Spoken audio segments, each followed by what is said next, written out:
Hello everybody, this is Cyber Training 365. I'm joined with Ravila, and she is actually, those of you who don't know, a business entrepreneur and a cybersecurity expert. To start with, I will have her introduce herself.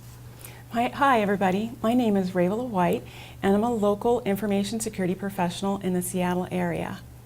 Awesome. So Ravila, tell us, how did you start your career in the cybersecurity field? Well, I started out actually after I had already gotten under my belt a fairly amount of experience with information technology. Like many people in information technology, I actually started on a service desk, and then I moved to being a system administrator, also a messaging architect, and so forth. So after a point, after I felt that I had pretty much topped out, I thought, you know what, there's opportunities in cybersecurity, and I want to find out more about it. Yeah, that is really interesting. So the career choices and path, that's one thing which comes in front of everybody, when they're either changing their careers or even starting like a new stream, or well, if somebody's in school and trying to select, what is the next, choice for me. I've seen, like, you just also mentioned, you have gone through different levels in your career as a cybersecurity, information security professional, right? So tell us, like, how would, somebody being a woman and, being in the cybersecurity field, how would somebody start, the beginning grassroots? Like, what is your like advice to somebody like that?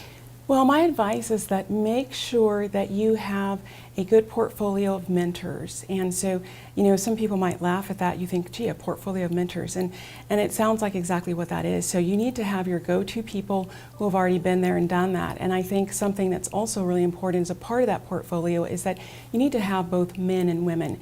You need to be around people that are both technical, and you need to be around the business leaders as well, because that helps make you actually a more well-rounded professional. And it also will help you to understand what the people that have already been in the trenches actually, what they go through, so that you can make a pretty good career choice. So I was actually very fortunate and had actually a number of very pivotal people that actually were able to influence how I chose my career path. No, that's really good. So tell us, what are the different observations you have seen in the cybersecurity industry over the period of time and how that has changed?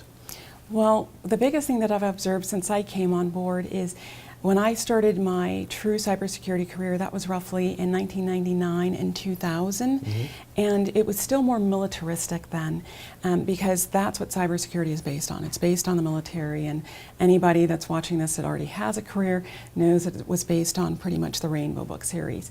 And so since that time, though, it started to evolve to become more business-like, and that was really important, because in some cases, like a school district doesn't necessarily need to be protected like Fort Knox.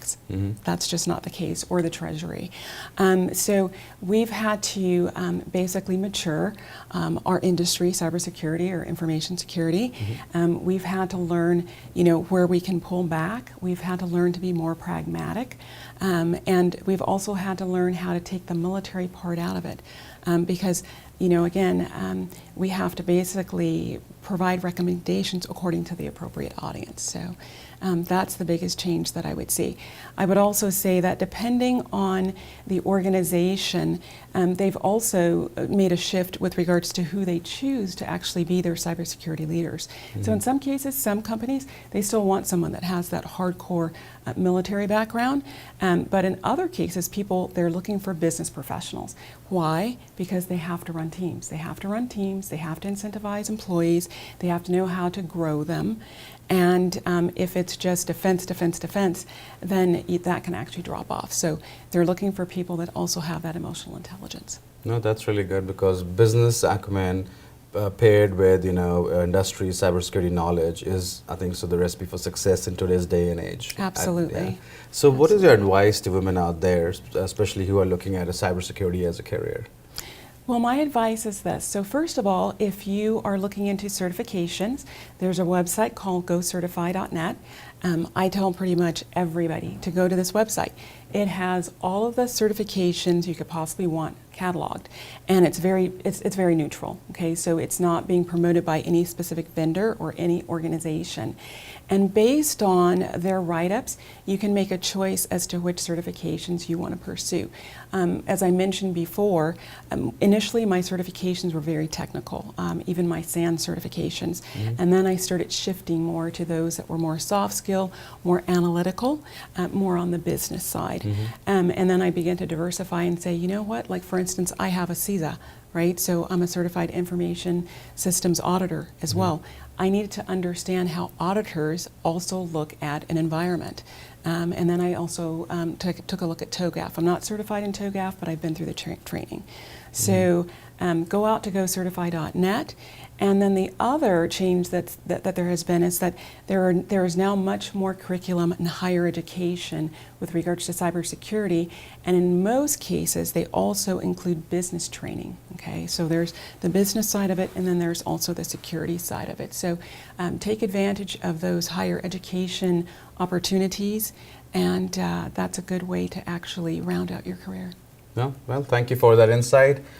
Thanks for joining us. Actually, we will go a little bit more deeper into some of other topics which we have for you, and this will be talking more about, you know, how you would carve out your career, challenges, and so forth in the next upcoming series. Thanks for joining, and thanks for being here. Thank you. Thank you.